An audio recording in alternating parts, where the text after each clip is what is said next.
On this short tutorial, I'm gonna show you how to fix Snapchat sign up problem. First thing, open the settings on your phone, go to the apps manager, and now right here you will find all the apps. So let's wait a few seconds. Scroll until you find Snapchat. Click on this Snapchat app right here. Where is it? Click on Snapchat. It will take you to the app informations page.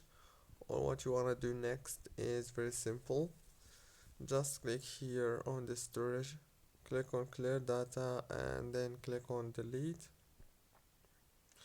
Now go to the data usage right here, make sure to enable all those options.